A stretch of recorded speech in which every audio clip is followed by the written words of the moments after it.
ರಸ್ತೆಯಲ್ಲಿ ನಿಲ್ಲಿಸಿದಂತಹ ಬಿಡಾಡಿ ವಾಹನಗಳು ತೆರವು ಕಾರ್ಯ ನಡೀತಾ ಇದ್ದು ಜನರ ಕ್ವಾಟ್ಲೆಗೆ ಈಗ ಜಿಬಿಯ ಸುಸ್ತಾಗಿ ಹೋಗ್ಬಿಟ್ಟಿದೆ ನೋಡಿ. ಸಾರ್ವಜನಿಕರ ಮಾಹಿತಿಯನ್ನ ಹಿಡಿದು ಹೋಗ್ತಾರೆ ಪೊಲೀಸರು. ಅಂದ್ರೆ ಗಾಡಿಗಳು ಏನೋ ಅನಾಥವಾಗಿ ನಿಂತಿರುತ್ತೆ ಅಂಥದ್ದನ್ನ ಸಾರ್ವಜನಿಕರಿಗೆ ಫೋಟೋ ತೆಗೆದು ಕಳಿಸುವಂತೆ ಜಿಬಿಯ ತಿಳಿಸಿದೆ. ಈಗ ಅದೇ ತಲೆನೋವಾಗ್ಬಿಟ್ಟಿರುವಂಥದ್ದು. ರಸ್ತೆಯಲ್ಲಿ ನಿಲ್ಲಿಸಿದಂತಹ ಬಿಡಾಡಿ ವಾಹನಗಳ ತೆರವು ಕಾರ್ಯ ನಡೀತಾ ಇದ್ದು ಜನರ ಕ್ವಾಟ್ಲೆಗೆ ಈಗ ಜಿಬಿಯ ಅಧಿಕಾರಿಗಳು ಸುಸ್ತಾಗ್ಬಿಟ್ಟಿದ್ದಾರೆ.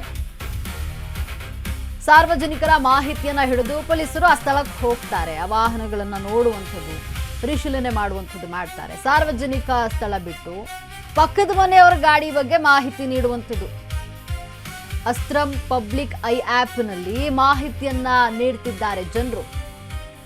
ವೈಯಕ್ತಿಕ ದ್ವೇಷಕ್ಕೆ ಪಕ್ಕದ ಮನೆಯವರ ಕಾರ್ ಫೋಟೋ ತೆಗೆದು ಅಪ್ಲೋಡ್ ಮಾಡುವಂಥದ್ದು. ಇಲ್ಲಿ ಪರಿಶೀಲನೆ ನಡೆಸಿದಾಗ ಅದು ಅಕ್ಕಪಕ್ಕದ ನಿವಾಸಿಗಳ ಒಂದು ವಾಹನ ಎಂಬುದು ಪತ್ತೆ ಆಗ್ತಾ ಇದೆ.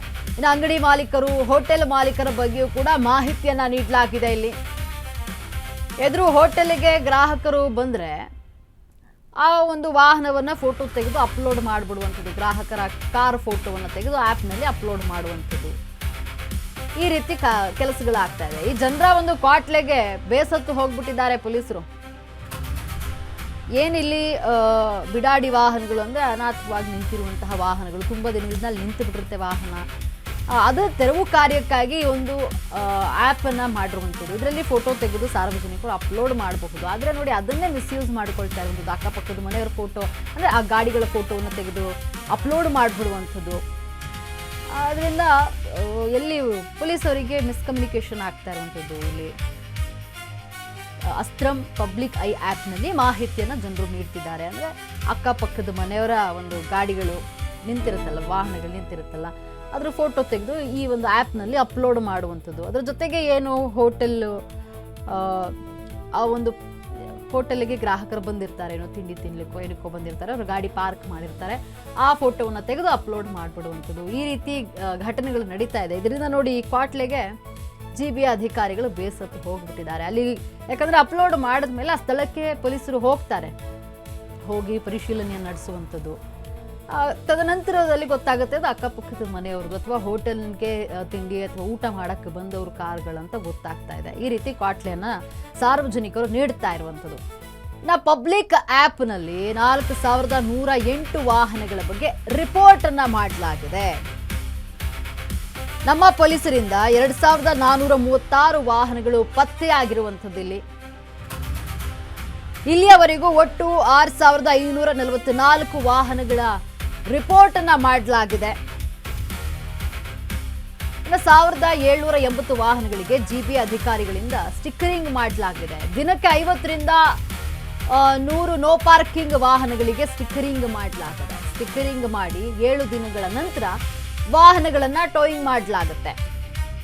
ನೋ ಪಾರ್ಕಿಂಗ್ ಶುಲ್ಕ ಪಾವತಿಸಿದ 600 ವಾಹನಗಳು, ಈಗಾಗಲೇ 352 ವಾಹನಗಳ ಟೋಯಿಂಗ್ ಕಾರ್ಯ ಅಂತ್ಯ ಕಂಡಿದೆ. ಇಲ್ಲಿ ದ್ವಿಚಕ್ರ ವಾಹನಕ್ಕೆ ನೋ ಪಾರ್ಕಿಂಗ್ಗೆ 500 ರೂಪಾಯಿ, ಟೋಯಿಂಗ್ಗೆ 650 ರೂಪಾಯಿ ಆಗುತ್ತೆ. ಇನ್ನು 4 ವೀಲರ್ ವಾಹನಗಳಿಗೆ 1000 ರೂಪಾಯಿ ಟೋಯಿಂಗ್ ಚಾರ್ಜ್ ಇಲ್ಲಿ ಹಾಕುವಂಥದ್ದು. ನೋಡಿ, ಏನು ಪಬ್ಲಿಕ್ ಆ್ಯಪ್ನಲ್ಲಿ 4108 ವಾಹನಗಳ ಬಗ್ಗೆ ರಿಪೋರ್ಟ್ ಅನ್ನ ಮಾಡಲಾಗಿದೆ. ನಮ್ಮ ಪೊಲೀಸರಿಂದ 2436 ವಾಹನಗಳು ಪತ್ತೆಯಾಗಿದ್ದು ಇಲ್ಲಿಯವರೆಗೂ ಕೂಡ ಒಟ್ಟು 6544 ವಾಹನಗಳು ರಿಪೋರ್ಟ್ ಆಗಿವೆ ಈ ಒಂದು ಆ್ಯಪ್ನಲ್ಲಿ, ಪಬ್ಲಿಕ್ ಆ್ಯಪ್ನಲ್ಲಿ. ಇನ್ನು 1780 ವಾಹನಗಳಿಗೆ ಜಿಬಿ ಅಧಿಕಾರಿಗಳಿಂದ ಒಂದು ಸ್ಟಿಕ್ಕರಿಂಗ್ ಕಾರ್ಯವನ್ನು ನಡೆಸಲಾಗಿದೆ.